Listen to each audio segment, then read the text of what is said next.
आणि यानंतरची बातमी आहे आज होणाऱ्या एका मोठ्या सुनावणी संदर्भातली। राज्यात होणाऱ्या स्थानिक स्वराज्य संस्थांच्या निवडणुका पुढे ढकलल्या जाण्याची शक्यता आहे, कारण स्थानिक स्वराज्य संस्थांच्या निवडणुकीत एकूण आरक्षणाची मर्यादा 50% जास्त झाल्याने सर्वोच्च न्यायालयात याचिका दाखल करण्यात आली होती। त्यावर आज सुनावणी होणार आहे। एकूण 26 याचिका आणि संबंधित हस्तक्षेपाचे अर्ज यावरती सुनावणी होईल। राज्यातील 44 नगरपालिका, 11 नगरपंचायती, 20 जिल्हा परिषदा आणि नागपूर चंद्रपूर या 2 महापालिकांमध्ये 50% आरक्षणाची मर्यादा ओलांडली गेल्याचा राज्य सरकारचा अहवाल आहे। त्यावर सुप्रीम कोर्टाने आरक्षण मर्यादा ओलांडल्याबद्दल राज्य सरकारवर ताशेरे ओढले होते।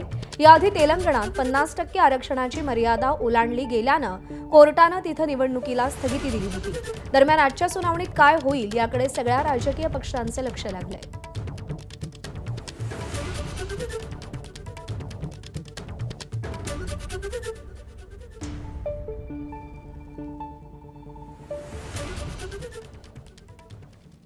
दरम्यान या सगळ्या संदर्भात ज्यांनी याचिका दाखल केली आहे त्या याचिकाकर्त्यांशी बातचीत केली आहे वेदांत नेब याने। ॲडव्होकेट तनुज जोशी आपल्या सोबत आहे। तनुज जी, मला नेमकं सांगा की आज जेव्हा सुनावणी होतीये, प्रत्येक म्हणजे स्थानिक स्वराज्य संस्थांचे जेवढे टप्पे आहेत त्या सगळ्यामध्ये हाच प्रॉब्लेम आहे की 50%च्या वरती आरक्षणाची मर्यादा ओलांडली जाते। आज नेमकं काय म्हणणं मांडलं जाणार? ह्याच्यामध्ये 2 क्लॅरिफिकेशन आम्हाला अपेक्षित आहेत। पहिलं, बांटिया कमिशनच्या आधीची रिझर्वेशनची पॉलिसी ओबीसी साठी स्पेसिफिकली ती नेमकी काय। दुसरं, जर बांटिया कमिशनचं रिपोर्ट जर सरकारच्या विरोधात लागलं तर मग तेव्हा त्याचं काय होणार? मग ह्या ज्या बॉडीज आहेत त्या इलेक्शन नंतर परत बरखास्त होणार का? सर, ह्याच्यावर आम्हाला एक्झॅक्ट क्लॅरिफिकेशन हवंय कोर्टाकडून। त्या 27%मुळेच 50%ची मर्यादा ओलांडली जाते, मग त्यावर काय उपाय? डॉक्टर कृष्णमूर्तीची जजमेंट आहे 2010ची, त्याच्यानंतर विकास गवळीची जजमेंट आहे 2021ची। माननीय सर्वोच्च न्यायालयाने त्याच्यामध्ये खूप स्पष्टपणे असं सांगितलेलं आहे की तुम्ही SC ST OBC 50%च्या वरती घेऊन जाऊ शकत नाही, हे रूल ऑफ थंब आहे। मग जर तुम्हाला रिझर्वेशन मध्ये त्यांना समावेश करून घ्यायचा असेल तर त्याच्यामध्ये तुम्हाला क्वांटिफायबल डेटा पाहिजे, तर त्याच्यासाठी हे बांटिया कमिशन होतं।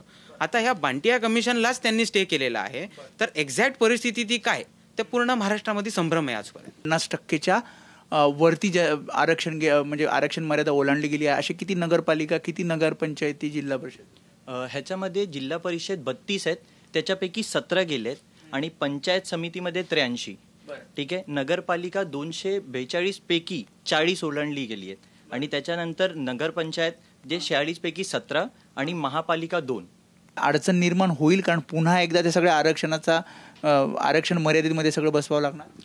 ते त्यांना करावं लागणार आहे, कारण की ही मुळातच घटनाबाह्य आहे। यांना त्याचा अधिकारच नाहीये। ह्या पूर्ण याचिकेचा एकच उद्देश हे आहे की जे गोष्टी कॉन्स्टिट्यूशनल आहेत त्या गोष्टी कॉन्स्टिट्यूशन प्रमाणे चालल्या पाहिजेत। या सगळ्यामध्ये जिल्हा परिषद निवडणुका आणि तिसऱ्या टप्प्यातल्या महापालिकेच्या निवडणुका सुद्धा पुढे जात आहेत, त्यामुळे कोर्ट नेमकं काय निर्देश देतं हे पाहावं लागेल। कॅमेरामन आतिश कांबळेसह मी वेदांत नेब, ABP माझा, मुंबई।